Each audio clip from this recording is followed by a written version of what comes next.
Alberto Garzón, el candidato de Izquierda Unida a la presidencia del Gobierno. Muy buenos días, señor Garzón. Hola, muy buenos días, muchas ¿Qué gracias. lectura hace usted de las novedades, lamentables todas, que estamos conociendo al leer los miles y miles de folios de la primera parte del sumario de la Púnica?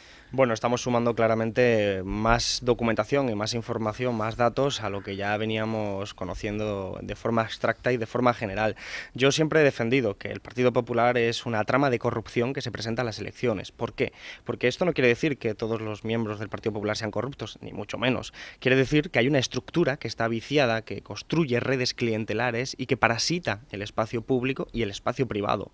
Entonces, al final lo que estamos viendo es sencillamente lo que llamaban el milagro económico. Es decir, en todo proceso de corrupción siempre hay una parte privada y una parte pública. Hay alguien que da un sobre y hay alguien que recibe el sobre. Por eso hay que poner el foco en los dos espacios. Y gracias a ese tipo de situación se construyen redes clientelares que permiten sobrevivir a una estructura como es la del Partido Popular, y por eso al final cuando vemos 1000 folios de este caso o de cualquier otro caso de la Gürtel o de cualquier, solo hay que irse a Valencia para darse cuenta de que está todas las instituciones públicas penetradas, las que han estado gestionadas por el PP, penetradas por la corrupción, y por lo tanto no solo hablamos las penetradas por el PP, no solo desde desde luego, pero las gestionadas por el PP. Ni mucho menos, no. De hecho, esto es una cuestión estructural del propio sistema, es decir, que no solo afecta al Partido Popular, sino que estamos hablando de un modelo de economía que ha estado dirigido hacia la construcción, hacia el turismo, que ha manejado mucho dinero en esa bueno, yo soy de Málaga, quiero decir, nosotros las reclasificaciones del terreno estaban a la orden del día en la época en la que se supone que todo iba bien,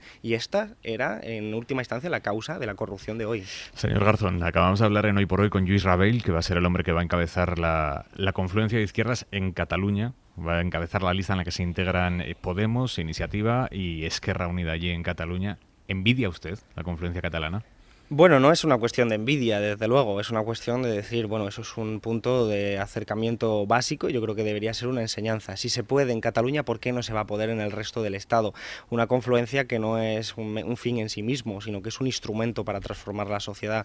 Somos organizaciones diferentes, tenemos diferencias entre nosotros, pero llegamos a acuerdo en torno a 10, 15, 20 puntos, en el caso de Cataluña, pues para que los propósitos de Marx no salgan adelante y para que se pueda transformar la sociedad catalana en una dirección progresista. Si eso se puede en Cataluña, la pregunta es ¿por qué no se va a poder en el resto del Estado y por qué no podemos amenazar la propia vigencia del bipartidismo a partir de diciembre? Queda tiempo todavía para las elecciones generales, queda tiempo para poner en marcha una candidatura de unidad popular que dispute el poder a quienes se están recortando en sanidad y en educación, y tenemos muy presente de que eso es estar a la altura del momento político. Hoy por Hoy, con Aimar Bretos. Parece que a algunos, solo después de los resultados electorales, les ha entrado la prisa por la confluencia.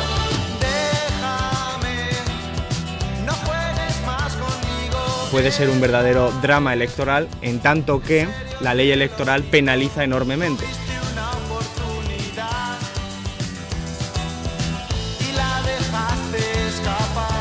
No voy a ceder al chantaje. El chantaje que dice, es que nosotros tenemos 500.000 votos, pueden dejar a Podemos sin 30 diputados. No hay derecho a decir eso.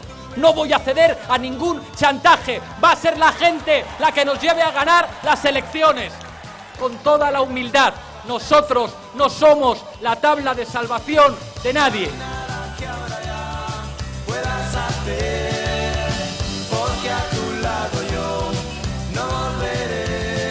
Yo tendré que salir a decir que me voten a mí, no a Pablo Iglesias. No hay ningún problema en hacerlo, y además yo estoy encantado de debatir con Pablo en cualquier ámbito, pero creo que eso no es la opción que está pidiendo la ciudadanía en la calle. Tuviste una oportunidad y la dejaste escapar. Es mejor que sigas tu camino que yo el mío seguiré. La compusieron los hermanos Urquijo, Los Secretos, pero bien la podía haber compuesto, escrito Pablo Iglesias y los suyos. Podemos tiene ya decidido cómo se va a presentar. Insisten en que no se van a mover de ahí. Ustedes, Izquierda Unida, ¿hasta cuándo va a seguir tendiendo la mano a esa confluencia de izquierdas a nivel nacional? Bueno, nosotros somos muy claros en ese sentido. Nosotros hemos dicho que vamos a mantener la mano abierta continuamente. Además, no es que sea una mano abierta que ofrece Izquierda Unida, sino que se trata de entender cuál ha sido el mensaje de la ciudadanía este 24M. Este 24M hubo elecciones locales y elecciones autonómicas. En las elecciones autonómicas fuimos todas las fuerzas de transformación por separado, fue Podemos por separado, fue Izquierda Unida por separado, y en ningún lugar, insisto, se pudo superar ni siquiera al Partido Socialista o al Partido Popular, a ninguno de los dos. En cambio, en las elecciones municipales, donde hubo muchos lugares donde se hizo convergencia, es decir, candidaturas participadas desde abajo, con metodologías profundamente democráticas, en las que los partidos se pusieron detrás, nos pusimos detrás y el protagonismo fue ciudadano. Y gracias a eso, gracias a esa colaboración, cooperación de fuerzas como ECUO, Podemos, Izquierda Unida, ciudadanos y ciudadanas sin adscripción política, pero con mucha ilusión, se han podido ganar ciudades tan importantes como Madrid, como Barcelona, como Zaragoza, como Santiago, con relación con el Vaticano, a efectos simbólicos, como Coruña, como Ferrol y como tantas otras. Entonces, ese es el mensaje, y eso implica hacer una visión crítica de lo que fue ese 24M, y eso es lo que yo creo que es lo que la gente está defendiendo, y es lo que yo me encuentro además en la calle, cuando me para la gente, cuando me encuentro con la ciudadanía y me dice, pues tenéis que ir juntos igual que fuisteis en Madrid, en Barcelona, o incluso en lugares donde no se fue junto, por ejemplo en Sevilla, que creo que hubo cuatro candidaturas a la izquierda del Partido Socialista, y bueno, y al final no ha habido cambio ninguno. Pues allí también son plenamente conscientes de cuál es el instrumento para llegar a las generales. Eso no quiere decir que sea fácil, ni mucho menos. Usted le dice esto a Pablo Iglesias y él, ¿qué le responde? Bueno, él ha respondido públicamente... Públicamente ya lo hemos escuchado, pero ¿él qué le responde? Bueno, él mantiene una posición de, yo creo que de creencia, de que ellos solo pueden ganar. Eso lo tenían antes del 24M también muy explicitado a efectos públicos. Quizás después del 24M fueron conscientes de que en algunos territorios iban a tener que hacer una especie de unidad popular selectiva, pactando con algunos, por ejemplo en Cataluña con Izquierda Unida sí, pero con el resto de Izquierda Unida en el resto del Estado, pues... Estamos hablando de Cataluña, Baleares, Valencia, Galicia. Eso es lo que está en proyecto, según sus declaraciones, pero lo que es cierto es que en Cataluña ya hay un acuerdo y en ese acuerdo está Izquierda Unida. Entonces, eso es una unidad popular selectiva que, como decía, es un avance, es algo que hay que reconocer que va a ayudar a construir la unidad popular en el resto del Estado, pero lo que no se llega a entender desde nuestra posición es por qué en unos lugares sí y en otros no, con las mismas fuerzas políticas. ¿Por qué? Porque al final no nos estamos jugando solo unos cuantos diputados, nos estamos jugando si en los próximos 4 años, que van a ser de definición de cómo es el sistema social, de cómo es la sanidad, de cómo es la educación, va a seguir gobernando el bipartidismo o va a haber una opción de transformación igual que la ha habido en los ayuntamientos a los que hacía referencia antes. Esto que está diciendo usted es el chantaje que dice Pablo Iglesias que no va a aceptar. Hombre, yo no me siento interpelado definitivamente ni señalado por esas expresiones que yo creo que son desafortunadas de Pablo Iglesias, porque creo que la política tiene que ser una política de la elegancia y de ennoblecer el ejercicio de la política, pero no me siento señalado porque nosotros no hemos hecho ningún tipo de chantaje. Nosotros estamos aprendiendo de una experiencia que es la del 24M, que no nos corresponde solo a nosotros, que es la de la unidad popular, las candidaturas unitarias, y creemos que es el instrumento adecuado para llegarlo a las generales. Además, lo creemos por encima de cualquier sigla y por encima de cualquier nombre y de cualquier apellido. Se trata de ser conscientes de ese momento histórico, de ese momento político, y se trata de ser conscientes de que si vamos por separado, tanto Podemos como Izquierda Unida, tendremos resultados que son suficientes para mantener el grupo parlamentario, para mantener las estructuras políticas, pero serán claramente insuficientes, según dicen todas las encuestas, para arrebatar la posibilidad de gobernar de una forma distinta. Y eso es lo que a nosotros nos preocupa. Es decir, lo que nos preocupa es de que estemos condenando 30 años más la posibilidad de cambio en este país. Por cierto, si además de escuchar esta entrevista quieren verla, si quieren ver en vídeo, en streaming a Alberto Garzón, lo pueden hacer a través de nuestra página web, a través de cadenaser.com u hoyporhoy.es.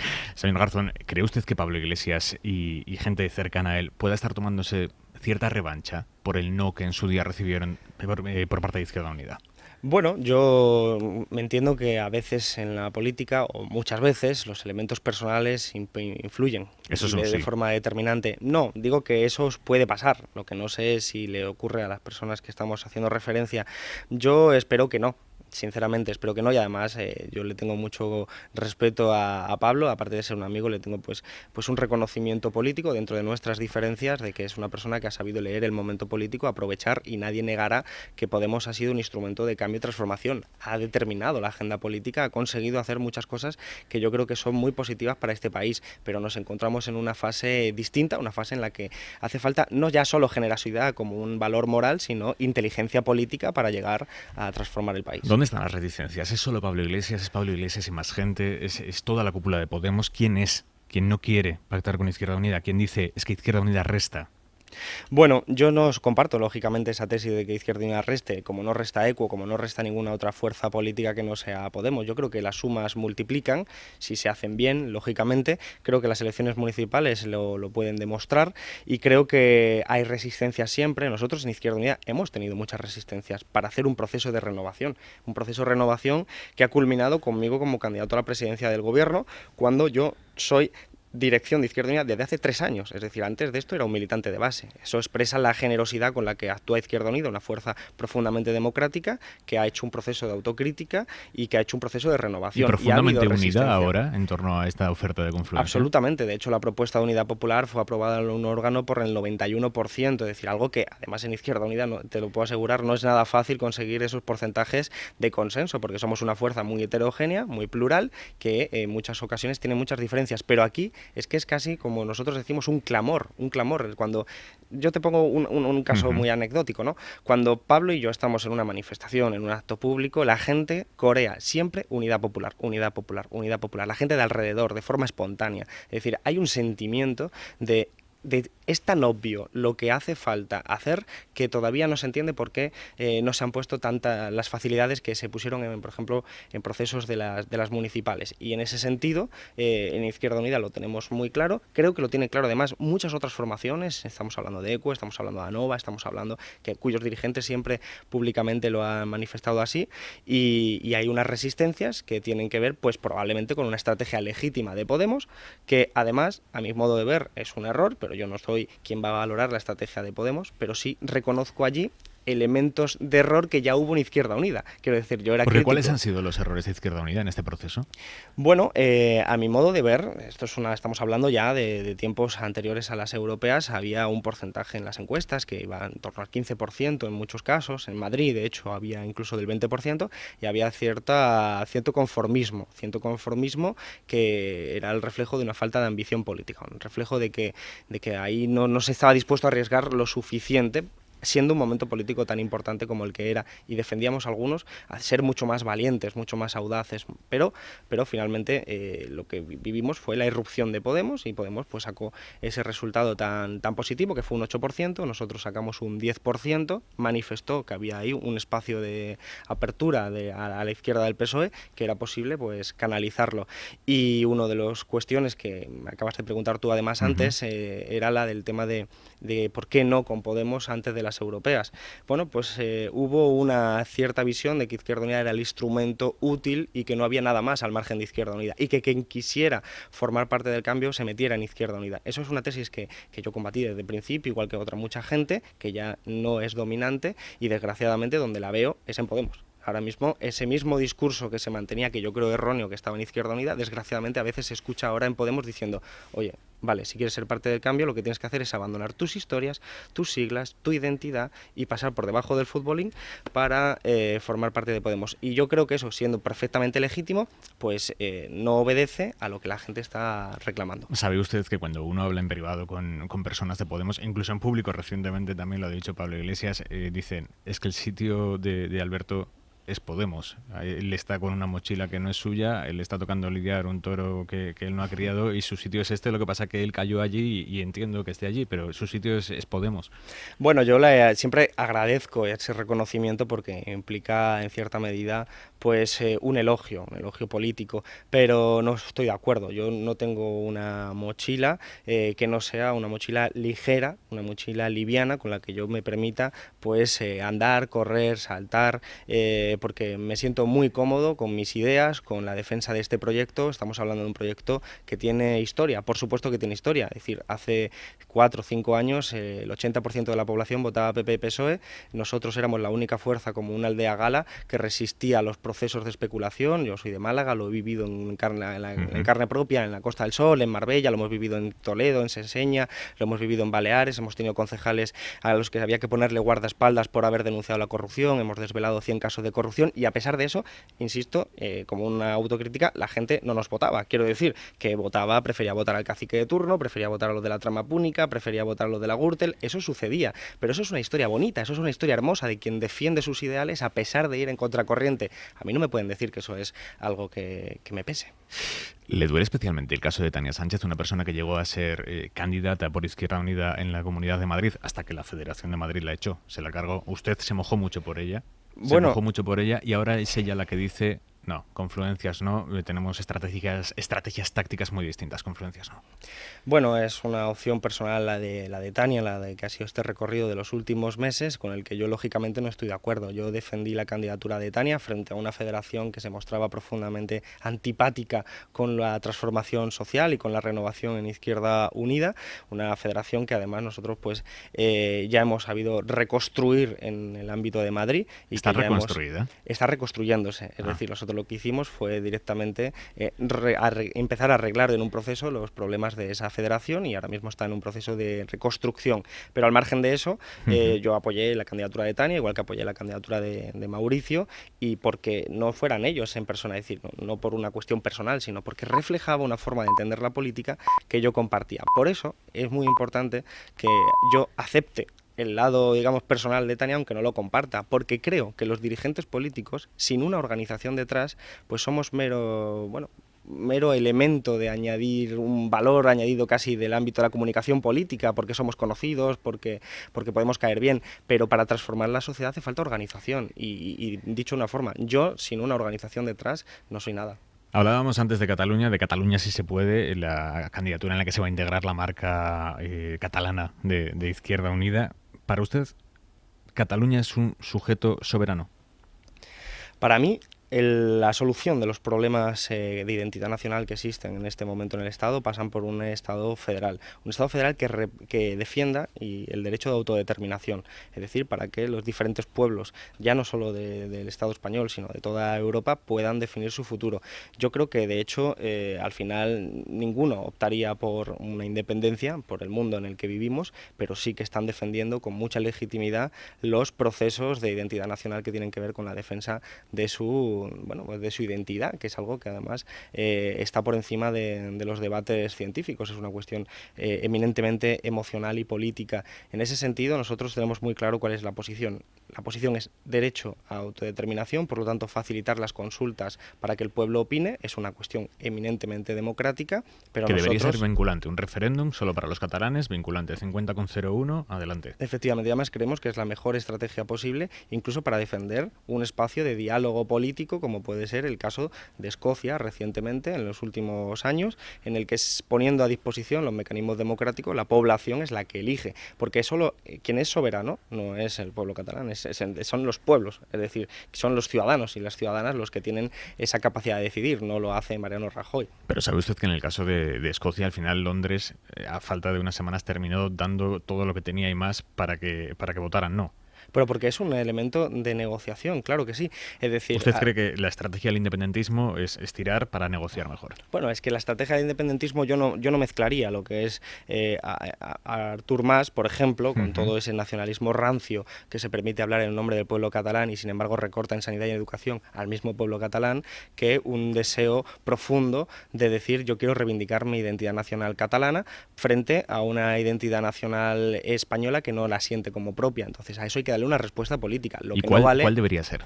Pues precisamente la negociación, es decir, la negociación y hablar de un modelo de Estado nuevo que yo creo que al final va a encontrar la síntesis en un modelo de Estado federal, pero que tenga la puerta abierta a consultas democráticas que demuestren lo que piensa realmente ese pueblo. Porque al final lo que hace Mariano Rajoy es esconder los problemas debajo de la mesa. Es decir, Mariano Rajoy desde hace mucho tiempo, el Partido Popular, incluso instrumentalizando las instituciones del Estado, es decir, vamos a ver, el Estatuto de Cataluña, el tratamiento tan asimétrico que tuvo, es una forma de decirle a los catalanes aquí no hay ningún tipo de negociación, aquí no hay ningún tipo de diálogo, aquí no hay nada, así que lo que ha estado creando es una fábrica de independentistas. Lo del estatuto no fue estrictamente Rajoy.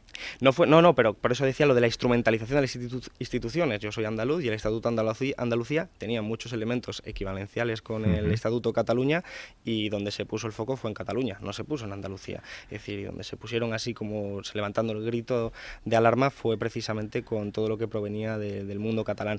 Y yo creo que eso era una forma, de hecho, contraproductiva para los intereses de quien quería un Estado federal o incluso un Estado centralista. ¿Usted está por el Estado federal, por la reforma federal de la Constitución? ¿Le gusta la que plantea el Partido Socialista? Bueno, no la conozco al detalle, pero a mí me parece que es más interesante hablar de un proceso constituyente. Yo quiero que la gente decida, pero que no solo decida el modelo de Estado, es decir, de si vamos a vivir en un modelo federal o un modelo de otra naturaleza, sino que se decidan también otra serie de cosas, es decir, la propiedad pública de la educación, la sanidad, de las grandes empresas, de la banca pública. Quiero que se decida, que se democratice la economía, que se democratice las propias instituciones públicas con referéndum, iniciativas legislativas populares, revocatorios, que no caben ahora mismo en nuestra Constitución. Eso implica un proceso constituyente, es decir, una revisión total de la Constitución y no solo por parte. Al final da igual el término que queramos usar, si queremos usar reforma de la Constitución, revisión total de la Constitución, Constitución nueva. Lo ideal es que entendamos que la realidad social y política ha desbordado una institución jurídica como es la del 78. La sociedad ha cambiado y hay que adaptarla. Hay que adaptarla a más democracia política, a más democracia económica y a un modelo de Estado profundamente más democrático y desde luego federal. Y eso implica que los partidos no dirijan a la población, que es lo que quiere hacer el Partido Socialista, que es lo que hizo cuando reformó la Constitución en el artículo 135, que es un acuerdo entre élites, en ese caso Partido Popular, Partido Socialista, para definir cómo quería que fuera la Constitución que se le iba a aplicar al pueblo. Yo hablo más de un proceso democrático donde el pueblo tenga una participación permanente y de forma profundamente activa. En la propuesta del PSOE lo tiene, hay un referéndum final, evidentemente. Pero eso es muy clásico, eso también lo tuvo en el 78. Hablemos de la votación que se va a producir en el Congreso a mediados de agosto, cuando el Gobierno someta a votación el plan de rescate, o la parte española del plan de rescate a Grecia. Izquierda Unida, ¿qué va a votar? Vamos a votar que no. Vamos a votar porque ustedes creen que Grecia no tiene que recibir ese rescate. No, eso sería una pregunta capciosa, en el sentido de que Grecia necesita ayuda. Eso está clarísimo y yo creo que el rescate es una ayuda. El rescate es una ayuda, pero no este rescate, porque esto no es un rescate al pueblo griego. La pregunta es quién necesita la ayuda, si la necesitan los bancos griegos o lo necesita la gente de Grecia. Y el acuerdo, ese acuerdo firmado en el Eurogrupo, por lo que yo creo que son simplemente un puñado de burócratas que no entienden la realidad social concreta de Grecia y que solo están pendientes de las contabilidades de los bancos internacionales, ese acuerdo no va a servir para mejorar la economía griega. Nosotros hemos puesto de ejemplo 1919. De hecho, yo le regalé a Rajoy un libro que es de Keynes, Las consecuencias económicas de la paz. ¿Le consta si lo ha empezado? No me ha dicho nada, desde luego. No hablo tampoco habitualmente con Mariano Rajoy, pero yo espero que lo haya empezado, incluso que lo haya terminado, porque es muy interesante, porque refleja que en 1919, después de la Primera Guerra Mundial y antes de la Segunda, había un dilema. El dilema era, ¿vamos a ayudar a reconstruir a Alemania su economía o por el contrario le vamos a exigir los costes de la reparación de una guerra que habían sido fundamentalmente provocada por Alemania? Y optaron por la segunda que era la opción de la humillación. Claro, eso además en términos económicos impedía la recuperación de la economía y lo que hizo fue que la sociedad alemana desesperada se abrazase a un monstruo como era el fascismo. ¿Qué ocurre en Grecia? Pues creo que estamos viviendo una especie de símil de esa circunstancia. La población griega ya no puede aguantar más y de repente después de 6 años con unas recetas que más que recetas son veneno, que ya se han demostrado absolutamente inútiles, viene Europa, la Unión Europea y le dice, bueno, pues vais a tener que seguir recibiendo más veneno durante más tiempo. Hay un peligro de fascismo también en Europa y hay un peligro de fascismo muy concretamente en Grecia, donde el partido neofascista Amanecer Dorado tiene ya casi el 10% de los votos y puede canalizar eso. Entonces yo espero que haya más inteligencia política. Tsipras lo ha hecho todo bien. No, Tsipras no lo ha hecho todo bien, como no lo hacemos todo bien en general. ¿Y qué es lo que no ha hecho bien Tsipras? Pues yo creo que ha sido muy dubitativo. Es decir, yo creo que hay que ser conscientes de su situación. Su situación es de una correlación de fuerzas muy inferior. Grecia es el 2% del Producto Interior Bruto y se ha enfrentado a un monstruo, a un gigante. Y ese gigante lo ha machacado. Y eso estaba condenado, aunque Tsipras hubiera sido el más inteligente del mundo. No ha medido bien sus fuerzas Tsipras. Yo creo que las ha medido bien, pero la consecuencia de medirlas bien es precisamente que te iban a machacar. Es que cuando tienes a un gigante que quiere machacar a un pueblo tan pequeño, a un pueblo tan pobre, aunque tengas al mejor dirigente, al más inteligente, desgraciadamente te van a machacar. Nos vamos, señor Garzón, una última pregunta. ¿Cuánto le revienta a usted cada vez que se dice, o Tsipras dice, mis socios en España, partidos parecidos, y todo el mundo piensa Podemos?